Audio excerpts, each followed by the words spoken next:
এই ভিডিও লেসনটিতে আমরা ওয়ার্ডের হোম রিবনের আন্ডারে থাকা এডিটিং কমান্ড গ্রুপের টুলগুলি নিয়ে আলোচনা করব। এখানে সাধারণত তিনটি টুল পাওয়া যায়। একটি হলো ফাইন্ড। এই ফাইন্ড টুলের মাধ্যমে আমরা বিভিন্ন ধরনের অবজেক্ট বা টেক্সটকে ফাইন্ড করতে পারি। আরেকটি হলো রিপ্লেস টুল, যে রিপ্লেস টুলের সাহায্যে আমরা কোনো ডকুমেন্টের কোনো ওয়ার্ডকে নির্দিষ্ট কোনো ওয়ার্ড দিয়ে রিপ্লেস করতে পারি। প্রথমে আমরা ফাইন্ড কমান্ডটির ব্যবহার দেখব। ফাইন্ডে ক্লিক করলে বাম পাশে আমরা একটি ডকুমেন্টের অ্যাক্সেস করার জন্য একটি উইন্ডো দেখতে পাবো।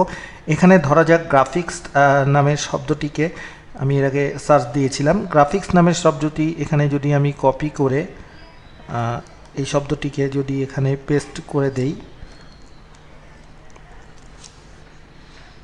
এটিকে আমরা আগে মুছে দেই। দেখুন এখন আর এখানে কিছু দেখা যাচ্ছে না। এবারে আমরা গ্রাফিক্স শব্দটি পেস্ট করে দিলাম। এবার দেখুন ডকুমেন্টের ভিতরে যেখানে যেখানে গ্রাফিক্স শব্দটি আছে সেই অংশগুলো এটি হাইলাইট করে দিচ্ছে, অর্থাৎ গ্রাফিক্স শব্দটি আমরা এখান থেকে খুঁজে বের করতে পারবো কোথায় কোথায় গ্রাফিক্স শব্দটি রয়েছে। এখানে পুরো ডকুমেন্টটি বাম পাশের এই ডকুমেন্ট অ্যাক্সেস করার জন্য যে উইন্ডোটি রয়েছে সেই উইন্ডোটিতে চলে আসবে। আমরা যদি এখন এই শব্দটিকে নির্দিষ্ট কোনো শব্দ দিয়ে রিপ্লেস করতে চাই, সেক্ষেত্রে আমরা রিপ্লেস কমান্ডটি সিলেক্ট করব এবং এটি সিলেক্ট করলে ফাইন্ড অ্যান্ড রিপ্লেস নামের একটি ডকুমেন্ট ডায়লগ বক্স প্রদর্শিত হবে। এখানে ফাইন্ড হোয়াটে আমরা গ্রাফিক শব্দটি রাখলাম। এখান থেকে আমরা ইচ্ছা করলে কোথায় কোথায় ফাইন্ড শব্দটি আছে, ফাইন্ড নেক্সট দিয়ে আমরা শব্দটিকে খুঁজতে পারবো।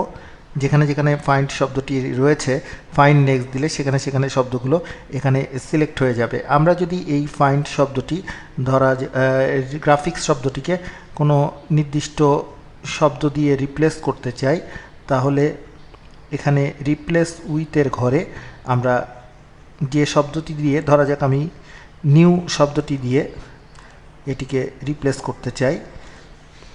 এখন দেখুন নিউ শব্দটি দিয়ে যদি এটিকে রিপ্লেস করা যায়, একবার রিপ্লেস টুলটি টিপুন। দেখুন আমরা এখানে দেখব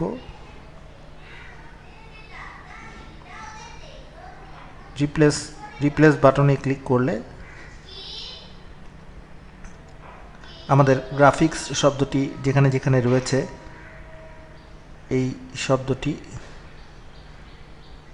সেখানে সেখানে নিউ শব্দটি দিয়ে, এখানে দেখুন গ্রাফিক্স শব্দটি ছিল, এটি নিউ শব্দটি দিয়ে রিপ্লেস হয়ে গেছে। আমরা যদি রিপ্লেস অল দেই, সেক্ষেত্রে ডকুমেন্টের সমস্ত গ্রাফিক্স শব্দগুলো রিপ্লেস অল দিলে একটি ডায়লগ বক্স প্রদর্শিত হচ্ছে। 10টি রিপ্লেসমেন্ট সে পেয়েছে। আমরা যদি এর ইয়েস বাটনে ক্লিক করি তাহলে এই 10টিকেই সে রিপ্লেস করে দিবে। এবারে আমরা উইন্ডোটি বন্ধ করে দেই। দেখুন আমাদের যেখানে যেখানে গ্রাফিক্স শব্দটি ছিল এটি নিউ শব্দটি দ্বারা প্রতিস্থাপিত হয়ে গেছে। আমরা আনডু করে পূর্বের অবস্থায় ফিরে যাই।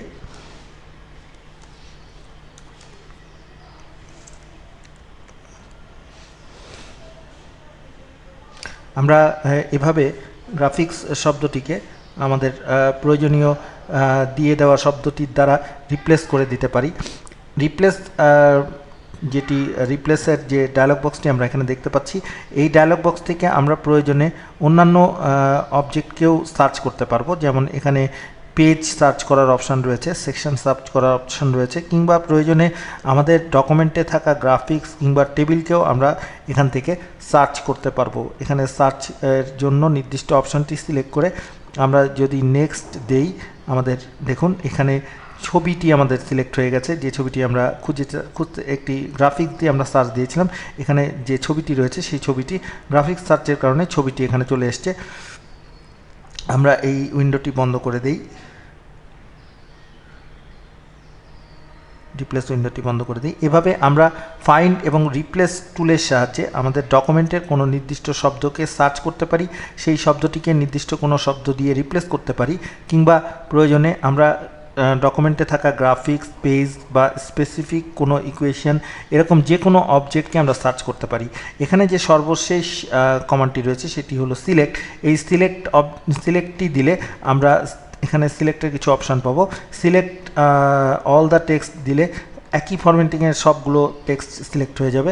আমরা যদি সিলেক্ট অবজেক্ট দেই সেক্ষেত্রে আমরা যে কোনো ডকুমেন্টে থাকা যে কোনো অবজেক্ট যেমন ছবি বা এরকম বিভিন্ন ধরনের অবজেক্টকে সিলেক্ট করতে পারবো। এই হলো এডিটিং কমান্ড গ্রুপের ব্যবহার। এডিটিং কমান্ড গ্রুপে আমরা যে 3টি টুল ছিল সেই 3টি টুলের ব্যবহার দেখলাম।